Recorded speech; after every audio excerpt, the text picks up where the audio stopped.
안녕하세요. 식당을 운영하고 있는 30대 여자입니다. 여러분은 결혼이 뭔지 진지하게 고민해 보신 적 있으신가요?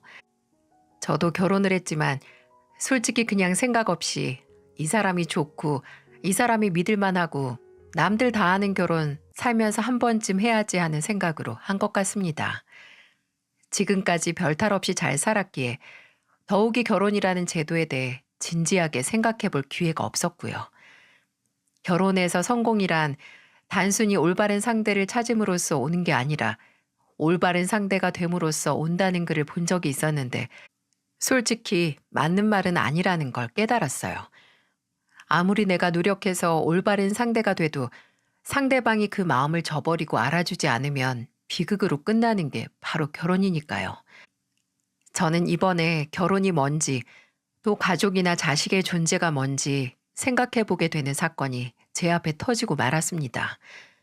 다른 누구도 아닌 저의 부모님으로 인해서 말이죠. 경상도 토박이인 저희 가족은 서울에서 대학을 다니고 취업한 여동생을 빼고 모두 계속 경상도에서 살고 있어요. 부모님께서는 합천에서 농사를 지으셨고 저는 고령으로 가서 보쌈집을 열고 결혼을 했습니다. 남동생은 본가에서 가까운 곳에 살면서 합천에서 경찰을 하고 있었고요. 결혼까지 서울에서 한 여동생을 빼고서는 가까이 사는 가족들은 자주 왕래를 하면서 살았네요. 저와 남동생이 나를 잡고 본가에 가면 늘 부모님보다도 저희를 먼저 반겨주시는 분들이 계셨습니다. 바로 김씨 아저씨 부부였죠. 김씨 아저씨는 저희 아버지의 무려 초등학교 친구십니다. 같은 동네에서 나고 자라 형제처럼 큰 두 분은 나중에는 부부끼리 친구가 되고 태어난 자식들도 친구가 되었죠. 멀리 사는 사촌들보다도 김씨 아저씨 내외를 많이 보고 자란 저희는 김씨 아저씨뿐만 아니라 김씨 아저씨 아내분께 늘 이모라고 부르며 잘 따랐습니다. 어렸을 때는 김씨 아저씨의 아내이니까 아무 생각 없이 똑같이 김씨 이모라고 불렀거든요. 그랬더니 이모가 이러시는 거예요. 야, 아들이 와 나는 김씨라고 부르노? 나는 안신디. 어린애들이 그저 김씨 아저씨랑 세트로 김씨 이모라고 부른 거죠. 이후로는 그냥 이모라고 불렀지만 막내였던 여동생은 떡이모라고 부르기도 했어요. 방앗간을 했던 이모는 늘 저희 집에 올 때 마악한 떡을 가져오셨거든요. 본가에 가면 아버지나 어머니 목소리보다는 김씨 아저씨의 목소리가 먼저 들렸습니다. 아이고, 우리 딸내미랑 아들내미 왔네. 야, 우리 선정이 와 이리 삐쩍꼬랐노. 김씨 아저씨 와 계셨네요. 이제 이 집이 우리 집인지 김씨 아저씨 집인지 헷갈려요. 그래, 내가 이 집 안방까지 꿰찰라고 그란다. 아이고, 마 헛소리 말고 저 가서 양동이나 쌓아놔요. 선정아, 잘 왔다. 뭐 묻나? 아이고, 아가 와 이리 바람 불면 휘 날아가게 말랐노. 가서 너희 어머니랑 같이 국수 먹자, 국수. 너 온다 해서 멸치 육수 내놨다 아이가. 선정이 네가 잔치국수 억수로 좋아한다 아이가. 이모, 전 안 보이세요? 예전부터 아주 누나만 예뻐하시지. 아이고, 왜 우리 민호가 안 보이겠노. 키만 이렇게 커갖고 아주 저 논에 나가 있어도 다 보이겠다. 가까이 살면서 심심하면 건너와서 점심 같이 먹고 안 심심해도 뭐 하나 생기면 같이 먹자고 건너와서 저녁 먹는 사이인 저희 부모님과 김씨 아저씨 부부는 어디가 누구 집인지 이제 신경도 안 쓰일 정도로 허물없고 가까운 사이였어요. 두 집 모두 농사를 지었지만 본인 집 농사보다는 상대방 집 농사가 잘 됐나 걱정을 하는 사이였죠. 김씨 아저씨는 제 기억 속에 맛있는 걸 많이 해주시는 아저씨였어요. 어렸을 때 여름만 되면 연례 행사처럼 가까운 계곡으로 두 가족이 나란히 놀러 갔었는데 그럴 때마다 아저씨 손에서는 집게와 가위가 떨어지지 않았거든요. 장어도 구워주시고 고기도 구워주시고 저희 배가 터질 만큼 빵빵해진 걸 보셔야 본인 입에 고기를 넣기 시작하셨고요. 신기한 게 평소 술을 안 좋아하셔서 입에도 안 되는 저희 아버지는 꼭 김씨 아저씨만 계시면 술을 드셨어요. 김씨 아저씨 앞에서는 술 한 잔 걸치고 풀어진 모습을 보여주셨죠. 제가 왜 매번 김씨 아저씨랑만 술을 드시냐고 물으니까 아버지는 이렇게 대답하셨어요. 내가 마음이 편해서 그런다 아이가. 마누라랑 아들 앞에서 안 보여주고 싶은 모습은 김순천이 앞에서는 마음 편히 보여줄 수 있다. 저는 그 말을 듣고 아, 이게 무뚝뚝한 경상도 사나이들의 우정인가 이런 생각을 했었습니다. 김씨 아저씨 가족과는 기쁨뿐만 아니라 슬픔 또한 나눴어요. 김씨 아저씨는 저희 할머니가 돌아가셨을 때 3일 내내 장례식장에서 저희 아버지 옆을 지켰습니다. 장례식 내내 눈물을 삼키던 아버지께서는 김씨 아저씨 어깨에 기대 눈물을 보이시기도 했어요. 또 이모께서는 정신이 없는 저희 어머니를 대신해서 저희 남매를 챙기셨고요. 저 같은 경우에는 김씨 아저씨보다는 이모에 관련된 기억이 더 많은데요. 아마 이모가 저를 정말 예뻐하셨기 때문이었을 거예요. 제 생각엔 친한 친구의 큰딸이라서 더 그랬나 봐요. 왜 첫 조카가 제일 예쁘고 애틋하다고 하잖아요. 이모는 정말 저를 친조카 정도로 생각하신 거죠.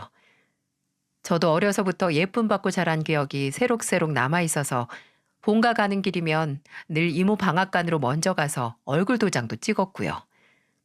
이모가 좋아하는 탁주도 한 병씩 사가고 가게에서 보쌈도 포장해서 가져다 드리곤 했습니다. 이모 방앗간을 나설 때면 아버지가 좋아하는 찹쌀 시루떡 사서 본가로 갔어요. 그때마다 제가 떡값을 내려고 하면 이모는 늘 손에 쥐고 있는 부채를 살살 흔들면서 이렇게 말씀하셨어요. 야야, 내가 그 돈을 와봤노? 치아라. 내가 네 두대기 갈면서 키웠는데 니한테 이 돈을 받겠나? 아유, 그냥 가라, 그냥 가. 네가 갖고 온 고기랑 퉁칠라니까. 저는 이런 이모 덕분에 살던 동네를 벗어나기 전까지는 떡을 돈 주고 사 먹어본 기억이 전혀 없네요. 지금은 드세고 억센 이모지만 제가 어렸을 때 기억하는 이모는 항상 조용하고 나긋나긋한 분이었어요. 거기엔 또 슬픈 사연이 있죠. 김씨 아저씨와 이모 사이에는 아들과 딸 이렇게 자식이 둘이었는데 그중 큰아들이 저와 같은 나이였거든요. 저보다 꼭 3개월 후에 태어난 아들은 학교에서 공부도 잘하고 참 착했어요. 성인 되고 바로 공장에 취업해서 나가 살았는데 20대 후반 참 아까운 나이에 사고로 그만 세상을 뜨게 됐습니다. 음주운전 운전자 차량에 치여 그 자리에서 바로 즉사했죠. 자식을 먼저 보낸 부모의 모습을 본 적이 있으신가요? 앞에서 차마 숨소리도 못 낸답니다. 위로의 말은 아예 하지도 못하고요. 큰아들의 장례식에서 이모는 3번 정도 혼절을 하셨고 이후로는 그 나긋하고 조용한 모습은 아들과 함께 땅에 묻어버리셨어요. 억울하게 떠난 자식에 대한 슬픔으로 세상에 대한 불만과 원망이 많아져서 이리저리 시비도 참 많이 거셔서 싸움도 많이 났네요. 사정을 알기도 했고 또 원래 동네에서 평판이 좋았었기에 동네 사람들은 그저 자식 떠나보낸 양반이니까 쉬쉬하고 넘어가기만 했었죠. 그 후로 동네 싸움 딱이 된 이모지만 저희한테만큼은 늘 다정하셨어요. 또 저를 더 애틋하게 여긴 게 먼저 떠난 아들과 같은 나이여서는 아닌가 싶습니다. 늘 그런 이모를 저희 가족은 안쓰럽게 생각했어요. 특히나 이모가 저희 어머니를 부러워할 때면 더 마음이 좋지 않았죠. 예, 선정아. 너 엄마는 어쩜 그리 아들을 잘 키웠노? 내는 네 엄마가 부러워 죽겠다. 큰딸은 요렇게럼 예뻐서 식당 사장님이제. 민호 금마는 경찰이제. 특히 희정이 가가 진짜 잘 컸다 아이가. 거기 어디고 서울 명문대 들어가가 그 힘든 대기업에도 다니고 의사 양반 만나서 잘 살고 있고 참말로 부러워 죽겠다 내가. 에이 이모는 혜숙이가 들으면 서운해하겠다. 혜숙이가 이모한테 얼마나 잘해요. 꽤 유명한 회사도 다니고 있잖아요. 회사 다니면 뭐하노? 타지 같다고 잘 오지도 않은 가스나 무가 이쁘다고. 혜숙이가 늘 저한테 연락해요. 가까이 있으니까 잘 좀 챙겨달라고 본인 몫까지. 혜숙이가 이모를 얼마나 생각 많이 하는데요. 하나 남은 딸이 멀리 살아서 늘 적적해하던 이모 옆은 저와 제 남동생이 채워줬어요. 김씨 아저씨와 이모가 저희에게 잘해주시는 만큼 저희도 또 다른 자식들처럼 살뜰히 모셨죠. 이렇게 두 가족들 서로 모르는 구석 하나 없는 김씨 아저씨와 저희 집은 몇십 년의 인연을 계속 유지해오고 있었어요. 집안에 숟가락이 몇 개고 젓가락이 몇 개인지 죄다 꿰차고 있을 정도였으니까요. 그렇게 서로가 서로의 울타리가 되어주며 가족처럼 지내왔는데 이 울타리는 죄다 무너질 수 있는 허상이었다는 걸 알게 되는 끔찍한 계기가 있었습니다. 아버지의 경운기 사고로 세상을 떠나시면서 모든 사실이 수면으로 올라오기 시작했어요. 정말 마른 하늘의 날벼락이었죠. 아니, 아직 경운기는 한 손으로도 끄떡없이 운전하시던 아버지가 경운기를 타고 가다 사고가 나다니 정말 믿을 수가 없었어요. 한창 저녁 장사를 하던 저는 남동생의 연락을 받고 급히 본가로 달려갔습니다. 아버지가 경운기 사고가 났다는 말에 두 손이 벌벌 떨렸죠. 손님 있는 식당은 그냥 문을 닫을 수 없어 비번이었던 남편에게 연락을 해서 가게 마감을 하고 합천으로 오라고 했어요. 서울에 있는 여동생에게 연락을 넣고 본가에 도착했을 때는 말 그대로 초상집이 따로 없었어요. 적막한 집에 남동생 하나만 있었네요. 야, 민호야. 아, 누나 왔나? 어떻게 된 거야? 엄마는? 엄마는 병원에 갔지. 나도 누나랑 같이 가려고 기다리고 있었다. 아버지 사고 난 현장도 보고 오고. 야, 근데 경운기 사고가 갑자기 왜 나? 아버지가 그 경운기를 몇 년을 몰았는데 뭐 누가 친 거야? 아버지가 술을 드신 것 같다. 술 먹고 탔다가 언덕 아래로 떨어져서 경운기에 깔려 있는 것 동네 사람이 발견해서 신고했다. 미치겠네. 왜 술을 먹고 거길 타는데? 이게 다 무슨 소린가요? 술을 잘 드시지도 않는 양반이 왜 갑자기 술을 먹고 심지어 경운기에 올라타 운전할 생각을 한 건지 도무지 이해가 가지 않더라고요. 술을 드시고 탔다고? 아니, 누구랑 어떻게 드신 건데? 김씨 아저씨 아니야? 아버지는 김씨 아저씨하고만 술 드시잖아. 안 그래도 물어보려고. 김씨 아저씨 지금 엄마랑 같이 병원 갔다. 이모도 같이 갔고. 가서 물어봐야지. 평소에 술도 안 마시는 양반이 아니 왜 술을 먹고 핸들에 손을 댔냐고. 저와 남동생은 함께 병원으로 향했습니다. 그곳에는 참담한 표정의 김씨 아저씨와 울고 있는 어머니를 달래고 있는 이모가 계셨어요. 도착한 저와 남동생은 어머니를 붙잡고 울고 김씨 아저씨에게서 의사의 말을 전달받았어요. 아휴, 너희 아버지 경운기 밑에 오래 깔려 있었다고 한다. 거긴 왜 타갖고 이리 허무하게 가노? 아저씨, 혹시 저희 아버지랑 같이 술 드셨어요? 술? 그래, 묻기는 묵었지. 너희 아버지가 대낮부터 집에 와가 한잔 했다. 그런데 취할 정도도 아니고 진짜 입술만 딱 담근 정도인데 어서 더 먹고 탔는지 내가 알 리가 있나?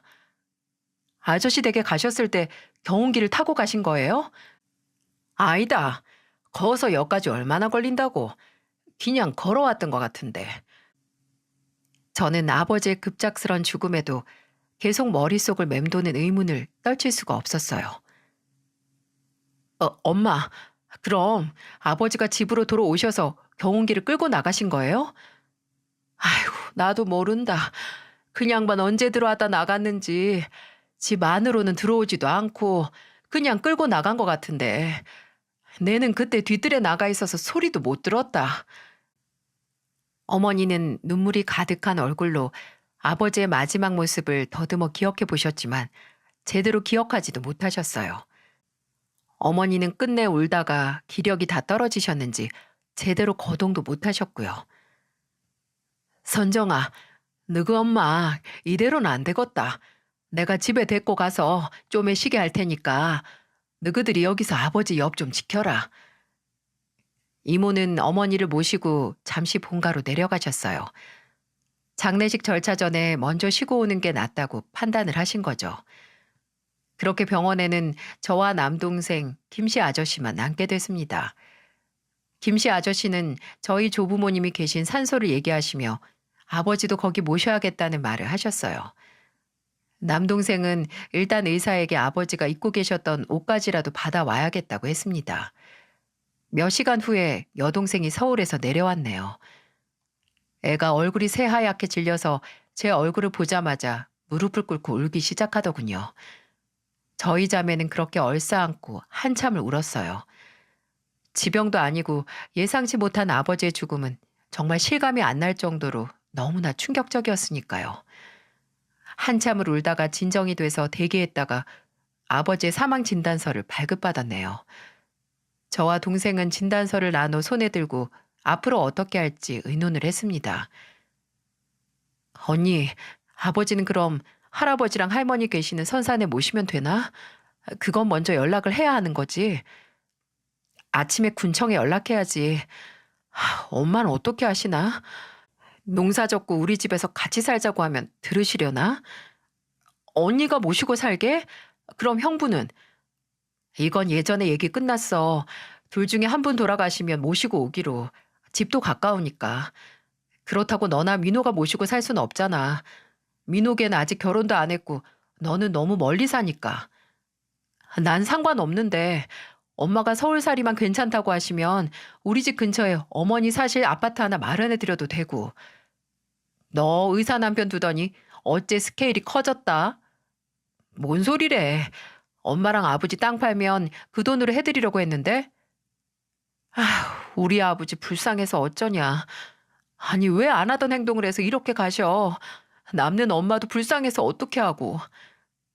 언니, 내가 아버지 장례 끝나면 며칠 엄마 모시고 해외여행이나 다녀올까? 아버지 생각 안 나는 데서 바람 좀 쐬면 여러모로 도움되지 않을까 싶어서. 엄마가 가신다고만 하면 좋지. 저와 여동생이 이런저런 앞으로의 계획에 대해서 얘기를 하고 있을 때 저 멀리서 남동생의 목소리가 들렸습니다. 누나! 누나! 저는 갑자기 저를 부르는 큰 목소리에 깜짝 놀랐죠. 야, 병원에서 왜 큰 소리야? 근데 너 얼굴이 왜 그래?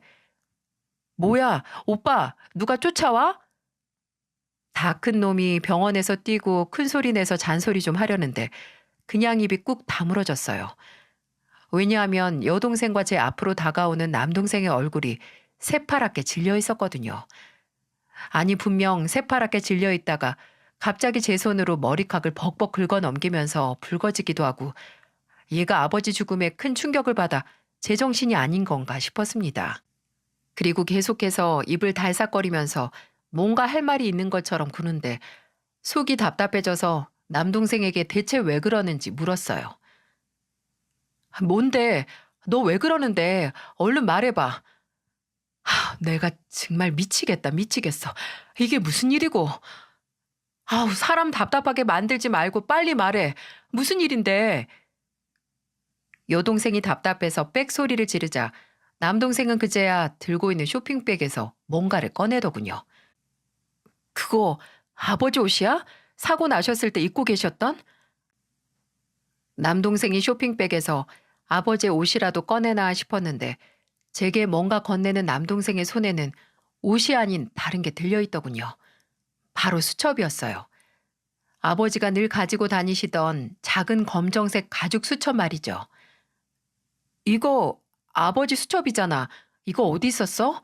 아버지가 가지고 계셨던 거야? 아버지 조끼 아가슴 주머니에 있더라. 근데 누나 한번 읽어봐라. 내가 말을 못하겠다. 대체 뭔데 그러는데 이게 뭐야? 답답하게 구는 남동생에게서 수첩을 가져온 저는 아버지의 손때가 묻은 낡은 수첩을 펼쳐보았습니다. 앞에 몇 장은 아버지 농사와 관련된 메모가 몇 개 있었고 그 다음부터는 아버지가 쓴 일기가 있었죠. 거의 맨 뒷장까지 그득그득 적힌 일기는 앞에 몇 자만 읽어도 그 자리에 주저앉을 뻔했었네요. 9월 26일 초저녁부터 순천이가 집으로 와서 막걸리 한 잔 했다. 선정엄마가 두부김치를 해줬는데 내리 먹고 마시다가 그대로 잠이 든 것 같다. 잠들기 전에 순천이가 이놈은 막걸리 한 통을 채우는 꼴을 못 봤다 라고 웃는 걸 들은 것 같다. 그렇게 한동안 있다가 주방에서 떨그럭떨그럭거리는 소리에 설핏 잠에서 깼다. 선정엄마가 설거지를 하나 하고 무거운 눈을 들어 올리는데 나는 거실에 누워있고 주방 모습이 여실히 눈앞에 들어왔다. 술이 들어가서 그런 건지 눈이 뜨끔한 것 같고 어질어질했다. 근데 술 때문이 아니었다. 취해 누워있던 내 눈앞에 있는 주방의 광경 때문이었다. 설거지를 하고 있는 건 선정엄마가 아니었다. 내 친구 순천이었다. 그리고 그런 순천이 뒤에 딱 붙어있는 저 사람, 내 아이들의 엄마였다. 선정엄마가 설거지하는 순천이 뒤에 앞판을 딱 붙이고 붙어있었다. 이게 무슨 일인가 했다. 눈앞의 모습을 이해하기 시작하자 간간히 소리도 들렸다. 선정엄마는 순천이 옆구리를 살살 만지면서 살이 좀 찐 것 같네 라고 했고 순천이는 이에 당신이 맨날 맛있는 거 해주니까 그렇지 라고 한다. 둘이서 간질간질한 말을 주고받는데 난 도무지 움직일 수가 없었다. 당장 그 자리에서 일어나 이게 뭐 하는 짓이냐고 따져야 했지만 내 몸은 도무지 움직이질 않았다. 혹시 내가 술김에 헛걸 본 거면 어쩌나. 나는 그냥 누운 그 자리에서 그대로 눈을 감아버렸다. 아버지의 첫 번째 일기를 읽은 저는 그대로 굳어 있었습니다. 제 옆에서 함께 읽은 여동생도 미동도 아니 숨소리조차 들리지 않았어요. 지금 제가 읽은 이게 대체 뭐죠? 이건 몇 번은 봐온 아버지의 수첩이고 이 필체도 분명 아버지 건데 저는 그대로 얼굴만 들어서 앞에 있는 남동생을 보며 침을 한번 삼켰습니다.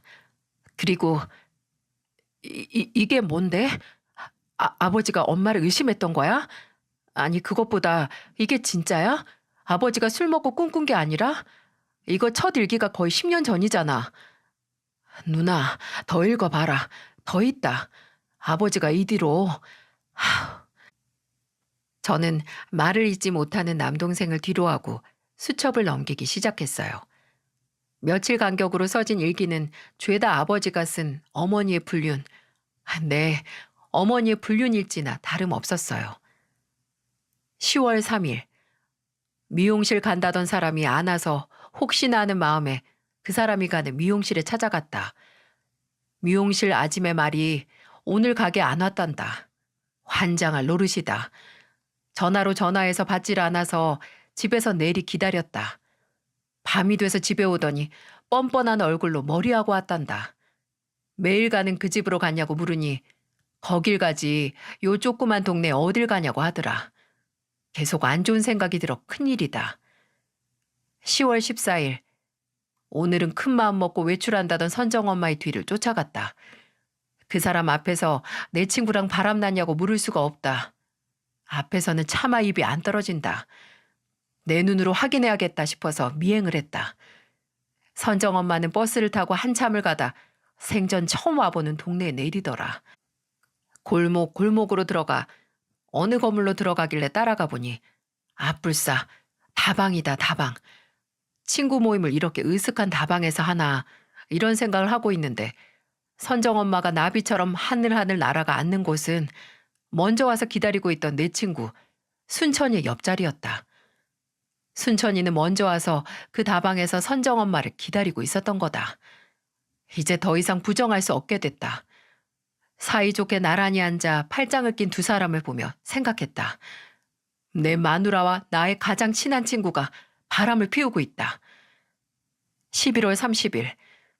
점심때부터 외출한 선정엄마도 순천이도 연락이 안 돼서 하루 종일 속이 타들어갔다. 둘 다 연락이 안 되는 날에 나는 이렇게 집에서 속만 끓이고 있다. 처량하다. 이해할 수가 없다. 다른 사람도 아니고 순천이가, 내 마누라가 순천이랑 땅 사기 당했을 때 단 한 번의 고민도 하지 않고 대뜸 본인 통장을 쥐어준 게 바로 순천이다. 더 이상 뭐가 뭔지 잘 모르겠다. 지금까지 내가 살아오면서 얻은 보물 2개가 있다면 가족과 친구뿐인데 그 2개가 나란히 흔들고 있는 것 같다. 몇 십, 몇백 개 일기 앞에서 저는 뭐라고 형용할 수 없는 감정이었어요. 아버지의 착각이 아닐까, 아버지가 뭔가 잘못 알았겠지 하는 생각과 동시에 우리 어머니가 이런 걸 보고 혼자만 속 썩였을 아버지를 생각하니 당장 가슴이 미어지기도 하더라고요. 그리고 더 미칠 노릇은 저희 아버지께서 위암으로 투병 중이었을 때 쓰인 일기도 있다는 겁니다. 6월 3일, 위암 판정을 받았다. 속이 타들어가던 게 선정 엄마의 바람 때문이 아니라 암세포 때문이었을까? 일찍이 가서 발견해 천만 다행이었다. 선정 엄마는 당장 병원에 입원하자고 한다. 사람 붙여줄 테니 걱정 말라고. 내가 걱정하는 게 그게 아니라는 걸 이 사람은 알기나 할까? 내가 없는 틈에 순천이 그 자식과 아예 살림을 차리는 건 아닌지 걱정을 하고 있는데. 7월 21일 병원에만 있으면서 병원밥만 먹으니 입맛이 아주 뚝뚝 떨어진다. 그래서 선정 엄마한테 연락을 해서 반찬 몇 개만 가져다 달라고 하니 본인은 바쁘다고 나중에 간다는 소리만 해댄다. 안 온 지가 일주일은 다 되어 가는데 오늘도 나중에 소리만 하니 속이 쓰리다. 내가 병원에 처박혀 있으니 그 사람 얼굴은 매일같이 반질반질해진다. 장애물 같은 남편이 알아서 비켜주니까 순천이랑 손뼉 치며 놀고 있겠지. 매번 오는 선정이랑 민호 얼굴 보기가 점점 힘들어진다. 희정이 전화를 받아도 오래 얘기를 못하겠다. 애들 앞에서 웃기도 힘들고 이 몸으로 더 이상 비밀을 간직하고 있기도 버겁다. 그리고 거의 끝장에 있는 아버지의 메모에 저는 간신히 버티던 이성의 끈을 놓고 바닥에 주저앉았어요. 아버지는 흐릿한 글씨체로 이렇게 적어 놓으셨죠. 그 무엇보다 무서운 건 하나뿐인 아내를 잃는 것도 50년 지기 친구를 잃는 것도 아니다. 그저 우리 아이들이 걱정이다. 애들이 아내 관수도 못한 무능한 아버지라고 생각할까. 그게 제일 두렵다. 가정도 못 지킨 애비 취급할까 봐 가장 무섭다. 뭐라 용기 내어 해결도 못하는 못난 애비라 아이들에게 너무 미안하다. 아버지의 글은 저를 주저앉혔어요. 아무 말도 못하는 저와 여동생에게 남동생은 주먹을 바르르 떨더니 또 쇼핑백에서 뭔가 꺼내 저희에게 넘겼어요. 그건 바로 액정이 다 나가 있는 아버지의 휴대폰이었죠. 이렇게 다 깨졌어도 켜지기는 켜진다. 나도 처음에는 믿고 싶지도 않았는데 이어 다 있더라. 아버지가 사진도 남겨놓으셨다. 주저앉아 있는 저를 대신해 여동생은 당장 바스라져도 이상할 것 없는 휴대폰을 건네받아 확인을 했습니다. 이윽고 여동생의 입에서는 기가 차다는 듯이 한숨이 새어나왔죠. 저는 이 모든 일을 당사자에게 들어야 한다고 생각을 했습니다. 당장 아버지 장례를 치러야 하는데 이런 억울한 일이 사실인지 여부를 알아야 했고, 사실이라면 어떻게 해서든 아버지가 묻히시기 전에 해명이나 사과를 들어야 한다는 생각밖에 없었어요. 희정아, 제부는 언제 와? 이제 출발한다고 하는데. 그럼 너랑 민우랑 같이 여기 있어봐. 장례 지도사 번호 내가 너한테 보낼게. 나는 엄마한테 가야겠어. 누나, 지금 가서 어쩔 건데? 어쩌긴 뭘 어째. 진짜인지 아닌지 들어야지. 아버지가 저렇게 누워 계시는데 땅에 들어가시기 전에 진실이 뭔지 아셔야 하는 거 아니야? 그럼 나랑 같이 가자. 희정아, 일단 혼자 있어봐라. 네 형부도 조금 있으면 올 거야. 알았어. 근데 언니, 아까 김씨 아저씨랑 같이 있었다고 하지 않았어? 그 아저씨한테도 물어봐야지. 몰라. 아까 전화 받는다고 하더니 아직도 안 와. 혹시 우리 갔을 때 다시 오면 넌 그냥 모른 척 하고 있어. 알았지? 그렇게 저와 남동생은 어머니가 계시는 본가로 향했습니다. 이제 아버지가 세상에 안 계시다는 것만으로도 감당이 안 되는데 어머니가 장장 10년 동안 저희를 속이고 김씨 아저씨와 바람을 폈고 또 그 사실을 혼자 끙끙 앓고 알았다는 아버지 고백까지 감당해야 했었죠.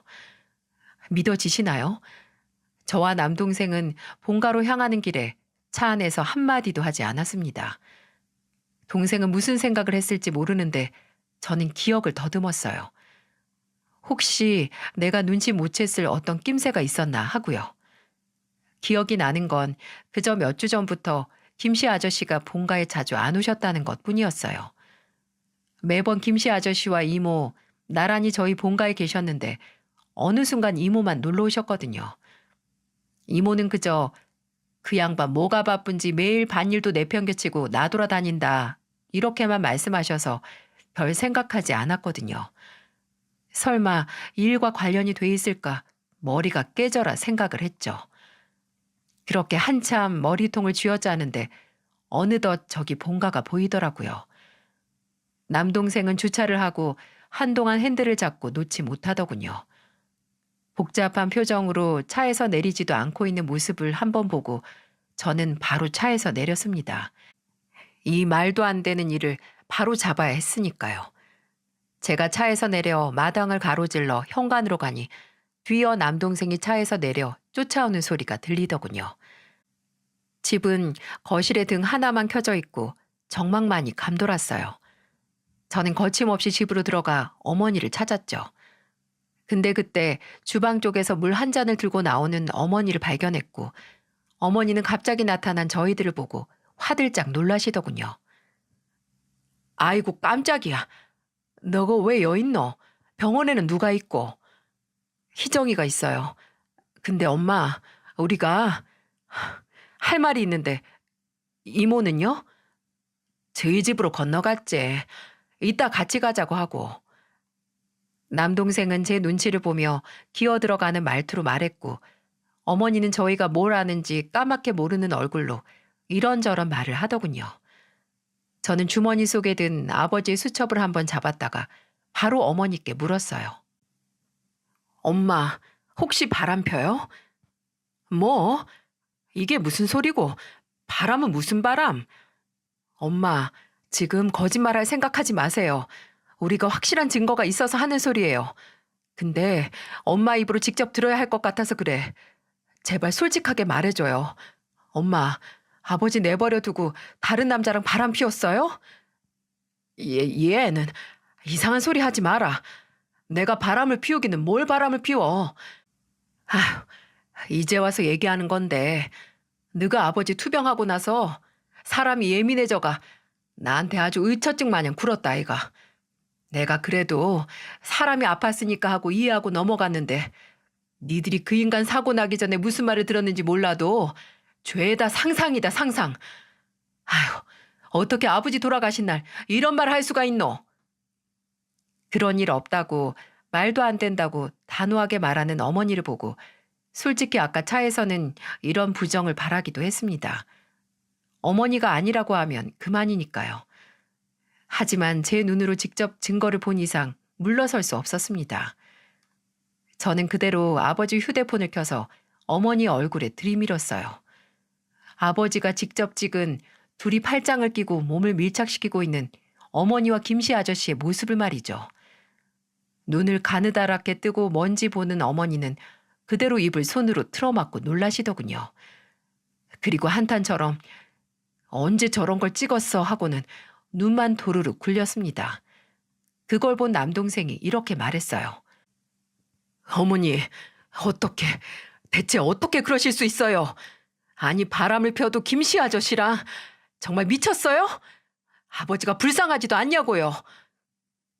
울분에 차 고함을 지른 남동생의 말에 어머니는 눈을 한번 질끈 감더니 꼭 다물고 있던 입을 열었어요. 내가 잘못했다. 나도 정말 너무 힘들어서 그랬다. 너희 아버지 암 걸리고 병원에 있을 때 그거 뒤치다거리 하느라고 몸도 마음도 이 엄마가 많이 지쳤어. 그때 도움 준 게 김씨 그 양반이다. 내가 무슨 힘이 있나. 힘들 때 옆에서 잘해주는 사람한테 마음이 조금 기울어지지. 근데 그게 다다. 진짜 잠깐 만나고 말았다. 참말이다. 저는 그렇게 말하는 어머니 앞에 이번에는 아버지의 수첩을 들어보이며 이렇게 말했어요. 진짜 엄마 끝까지 거짓말이네요. 여기까지 와서 우리한테 어쩜 이러실 수 있어요? 엄마, 김씨 아저씨랑 만난 지 거의 10년이 다 돼가잖아요. 아버지 위안 판정받기 훨씬 전에. 아버지 일기에 다 있어요. 그리고 여기 사진 찍힌 날짜도 한 달 전 것도 있어요. 한 달 전. 어머니, 너무하신 거 아니에요? 아버지가 어머니한테 뭘 못했어요. 친구라곤 하나밖에 없고 술도 안 좋아하는 양반이 늘 가족들하고 붙어서 가족들만 보고 살았는데 근데 그 하나뿐인 친구랑 바람이 나요? 너희는 이 문제를 지금 이렇게 꺼내야겠나? 아버지 돌아가신 날? 이 애미가 얼마나 힘들지 생각도 안 하고 그저 니들 술 먹고 사고 내서 죽은 아버지만 불쌍하다 이거가. 남동생과 제가 한 번에 몰아붙이자 이제 변명할 생각도 하지 않으시는지 눈에 핏발을 세우고 소리를 지르는 어머니. 정말 기함을 했습니다. 이제 아버지도 안 계시니 걸릴 것도 없다는 생각이었을까요? 저는 어머니의 마지막 말을 듣고 넌지시 물었습니다. 엄마, 아버지 술 먹고 경운기 끌고 나가는 거 봤어요? 못 봤어요? 엄마랑 바람난 김씨 아저씨랑 술 마시고 경운기 끌고 나갔는데 그거 봤냐고요? 못 봤냐고요? 제 물음의 집안은 한순간의 정막만 감돌았습니다. 남동생은 숨죽여 어머니의 대답을 기다렸고 어머니는 21번 꼴딱 삼키더니 메마른 입술을 열었죠. 못 봤어. 그 양반 집에 들어온 건 봤는데 난 술 마신지 몰랐다. 술 냄새도 안 났고 얼굴도 멀쩡해 보였다니까. 그냥 나 한번 빤히 보더니 그대로 나가는데 내가 그걸 어떻게 아노? 머리가 띵 하고 울렸습니다. 본인의 아내와 바람난 친구와 술을 먹고 집에 와서 바람난 아내를 한 번 보고 나간 아버지의 마음이 이루 말할 수 없을 정도로 제게 밀려 들어오는 기분이었어요. 그 절망감과 비참함, 저는 참지 못하고 어머니에게 소리를 질렀어요. 어머니가 아버지 죽인 거예요. 어머니가 그 인간이랑 바람만 안 났어도 우리 아버지 그렇게 허무하게 가진 않았어. 이제 우린 고아나 마찬가지예요.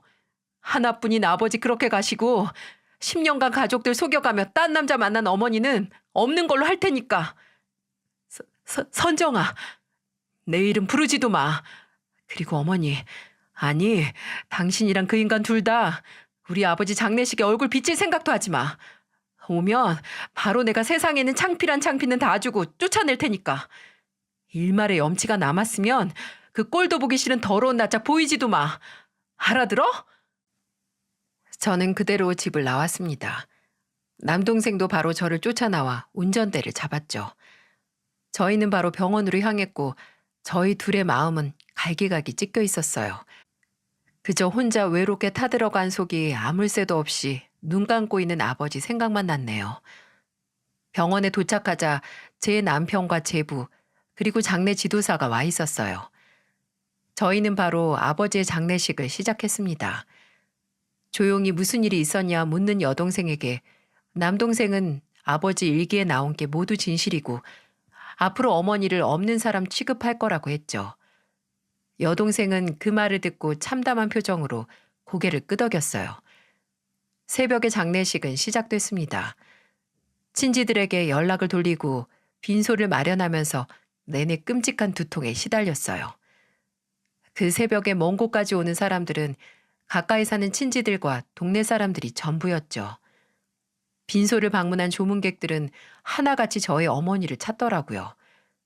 그도 그럴 것이 사이가 소원한 것도 아닌 부부가 배우자의 장례식 자리를 지키고 있지 않으니 이상해 보이긴 했을 거예요.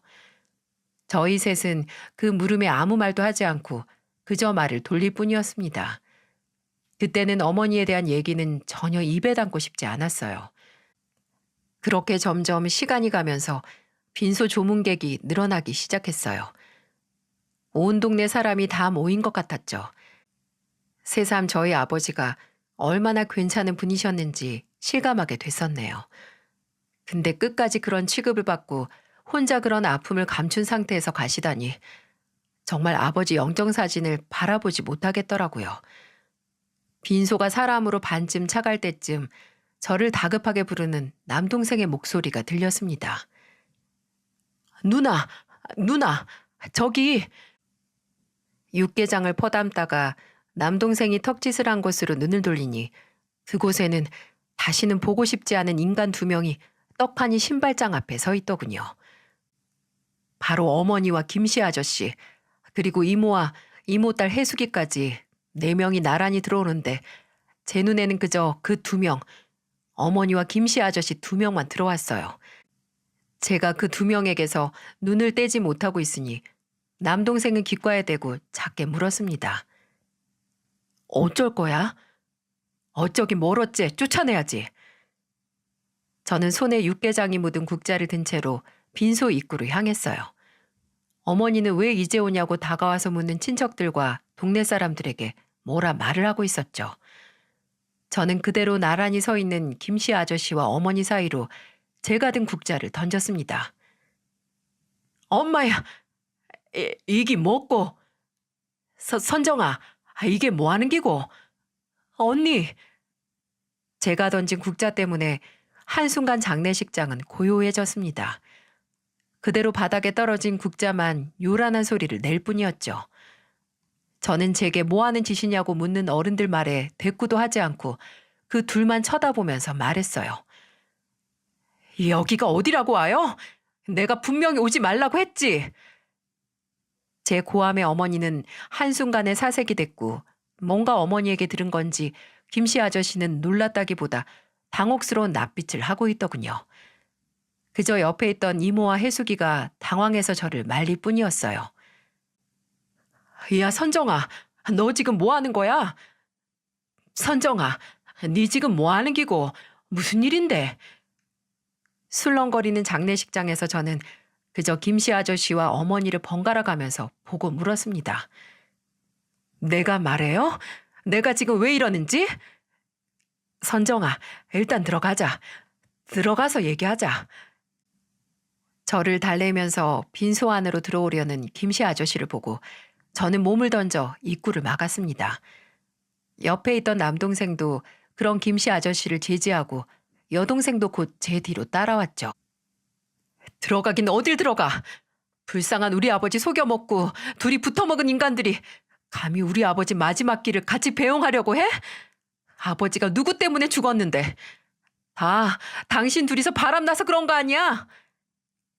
날카로운 저의 목소리에 장례식장은 한순간에 아수라장이 됐습니다. 이모는 제 팔을 잡고 그게 대체 무슨 말이냐고 했고 해숙이는 사색이 됐죠. 빈소 안에 있던 조문객들은 모두 나와 구경을 했고요. 저희 아버지 장례식에서 이 사단이 난 건 유감스럽지만 정말 무엇보다 저 둘이 쌍으로 저희 아버지 영정사진 앞에 있는 모습을 아버지께 보여드리게 할 수는 없었어요. 저는 그때 여기서 혀 깨물고 죽는 한이 있더라도 그 둘은 빈소에 들이지 않겠다고 생각했습니다. 내가 분명히 말했죠. 둘 다 여기 오면 각오해야 할 거라고. 창피당할 각오하고 오라고. 근데 태연하게 둘이서 같이 들어와? 제정신이야? 당신은 몇십 년을 같이 산 남편의 제일 친한 친구랑 바람났고 당신은 50년 지기 중마고 마누라랑 바람난 주제 무슨 염치로 고개 빳빳이 들고 여길 와? 당신들이 눈만 안 맞았어도 우리 아버지 이렇게 안 죽었어. 해숙 아버지, 이게 무슨 말이고 지금? 말 좀 해봐라. 선정이 아가 지금 하는 말이 도대체 무슨 말인데? 내도 모른다. 선정아, 일단 들어가자. 들어가가 얘기하자. 절대 안 되지. 당장 나가요. 우리 아버지한테 당신들 얼굴 보여주고 싶지 않으니까 더 이상 창피당하고 싶지 않으면 당장 나가라고. 선정아, 너 지금 제정신이야? 너희 아버지 빈소에서 이 난리를 치고 싶어? 어머니 말 참 잘하셨네요. 그럼 우리 어머니는 아버지 버리고 뒤에서 아버지랑 가장 친한 친구랑 바람나고 싶었어요? 우리가 빤히 옆에 있는데? 아버지가 다 알고 계셨는데. 남동생의 말에 어머니는 합주기 마냥 입을 꼭 다물고 얼굴만 시뻘개졌습니다. 김씨 아저씨는 와 미치겠네라고 말하면서 한숨만 푹푹 쉴 뿐이었죠. 우리는 이제 어머니 없는 셈 칠 테니까 알아서 사세요. 계속 저 인간이랑 뒤에서 만나든 혼자 살든 아무런 상관 안 할 테니까 이제는 가족 눈치 보지 말고 편히 바람이나 피우면서 살아요. 민호야, 너 진짜. 희정이 너는 너도 같은 생각이가? 이 불쌍한 애미를 이런 취급하는 게? 불쌍하긴 누가 불쌍해요. 여기서 불쌍한 건 아버지랑 우리 셋뿐이에요. 엄마가 이렇게 만든 거예요. 10년 동안 바람 피운 거 이제야 돌려받는 거라고요. 한순간에 저희 남매에게 버림받은 어머니는 당장에라도 쓰러질 몰골이었어요. 저는 마지막이다 하고 이렇게 말을 했죠. 가세요. 가서 2번 다시 우리 눈앞에 띄지 마세요. 연락도 하지 말고 죽은 인간처럼 지내요. 나는 당장 당신이란 인간 배에서 태어난 것만으로도 치가 떨리니까 이대로 우리 인생에서 나가라고요. 분이 풀리지 않아 부들부들 떠는 저를 보고 어머니는 그대로 고개를 떨구더니 휘청거리면서 장례식 건물을 나갔습니다. 그 뒤를 김씨 아저씨가 눈치를 살살 보면서 따라갔네요. 더러운 인간들. 근데 그때 제 눈에 이모와 해숙이가 들어왔어요. 이모는 등을 보이며 나가는 김씨 아저씨를 보고 굳어 있으셨어요. 해숙이가 뭔지 모를 표정으로 저를 한번 보더니 이모를 감싸 안고 나가더라고요. 참, 내가 못할 짓을 했구나 하는 생각이 들더군요. 저는 남편과 제부가 소란스러워진 빈소를 정리하고 있을 때 동생들 손을 잡고 아버지 영정사진 앞으로 갔습니다. 그리고 천천히 무릎을 꿇었어요. 인자하게 웃고 있는 아버지 사진 앞에서 저는 벌벌 떨리는 목소리로 말했습니다. 아버지 정말 죄송해요. 근데 정말 이렇게 안 하면 우리 아버지 억울해서 눈도 못 감으실까봐 무서워서 그랬어요. 불쌍한 우리 아버지 정말 죄송해요. 지금까지 아버지 상처도 모르고 이 못난 자식들이라서 정말로 죄송해요. 저는 제대로 말도 못하다가 넘어가는 소리를 내며 엎어져 울었고 남동생과 여동생은 그런 저를 보다 제 옆에 함께 무릎을 꿇었습니다. 저희 남매는 그렇게 눈먼 장님 마냥 아버지의 심정을 몰랐던 걸 한참 무릎 꿇고 빌었네요. 저희 아버지께서 이런 못난 남매를 용서해 주셨을까요? 남은 장례식 동안 어떻게 눈을 뜨고 있는지 모르겠습니다. 입관식에서 몸에 있는 수분이 다 빠져나가라 울고 그 후에는 껍데기만 남은 것처럼 이리저리 움직이기만 했죠. 나중에 남편이 당신이 그때 어떻게 버텼는지 아직도 모르겠다고 하더군요. 물도 잘 마시지 않았거든요. 아버지를 선산에 모시고 나서야 제 5살 난 아들이 미음을 퍼서 넣어주길래 뭘 먹기 시작했어요. 저도 남동생도 또 여동생도 한동안 제정신이 아니었어요. 남동생은 어머니가 안 계실 때 아버지 물건을 몇 개 정리해 가지고 와서 저와 여동생에게 보여줬어요. 그리고 버릴 건 버리고 태울 건 태우고 또 간직할 건 간직해서 처리했죠. 마음 같아서는 어머니를 아버지와 서류상 남남의 관계로 만들고 싶었지만 아버지가 돌아가신 마당에 불가능한 일이었습니다. 아직도 그걸 하지 못했다는 것 때문에 자다가도 벌떡 일어나네요. 친척들에게서는 대체 무슨 일이냐고, 이렇게 어머니랑 안 보고 살 거냐고 연락이 지금도 온답니다. 저는 우리 가족 일이니까 우리가 알아서 할 거라고 말만 했네요. 어머니는 몇 번 저희에게 연락을 해왔습니다. 저희 남매가 다 차단을 해서 연락을 받지 않자 제일 만만한 제가 아는 식당까지 찾아오셨네요. 저는 동네뿐만 아니라 경상도 전체에서 얼굴도 들고 다니지 못하고 싶냐고 했고 어머니는 말 한마디 떼지 못하고 갔습니다. 아버지 장례식에서 그 난리를 치고 후회하지 않겠다 다짐했는데 단 한 가지 제가 후회하는 점은 바로 이모와 해숙이 앞에서 그 꼴을 보였다는 거였어요. 저는 몇 날 며칠을 고민하다 해숙이에게 미안하다는 메시지를 보냈습니다.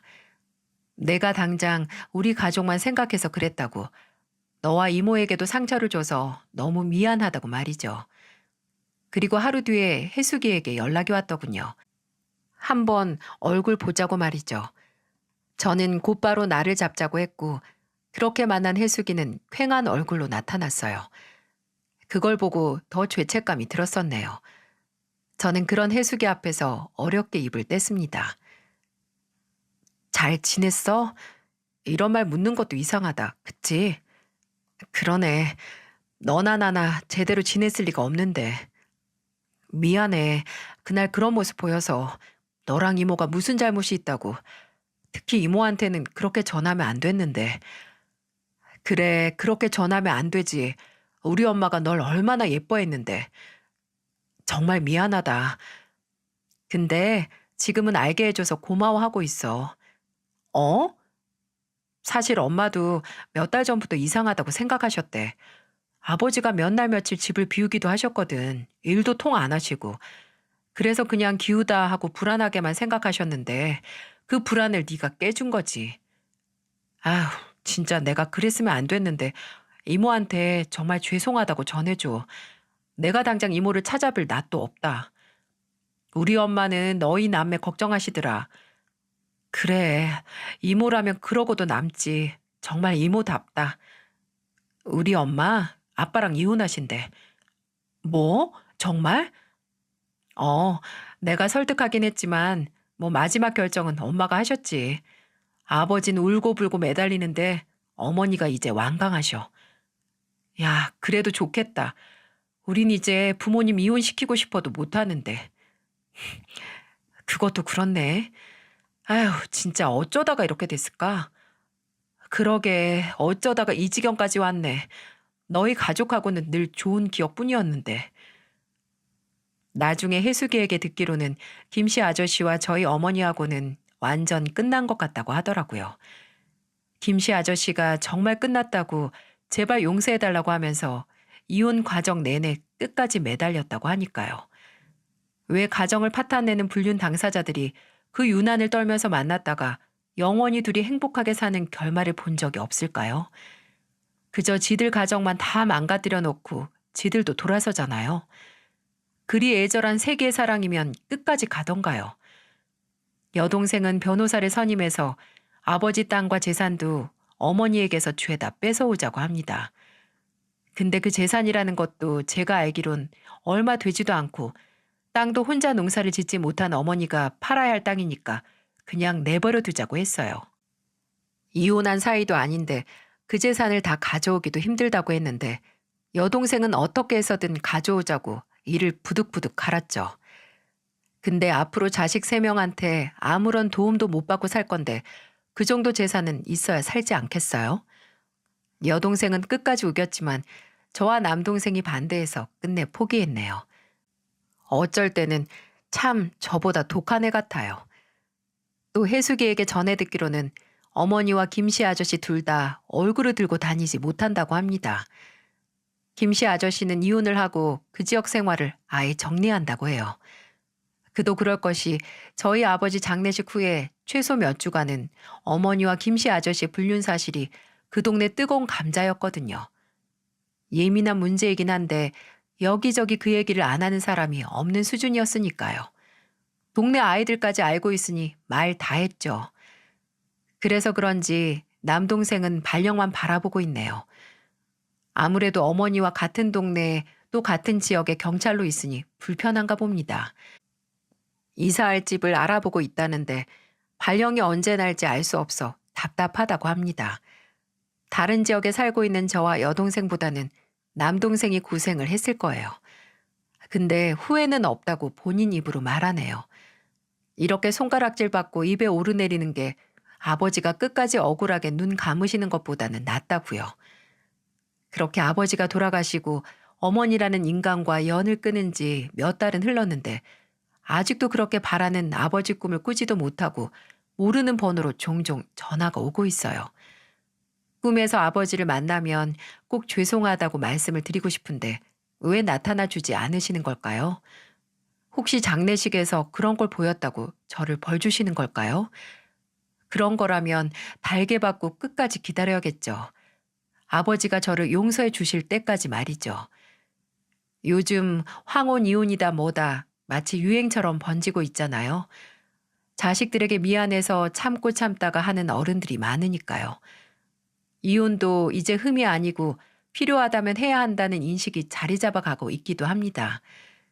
저는 이혼이 자식들에게 상처가 될 수 있다고 생각하지만 그것보다도 욕망에 눈이 멀어 가족을 배신하는 게 몇 배는 더한 상처가 된다고 봅니다.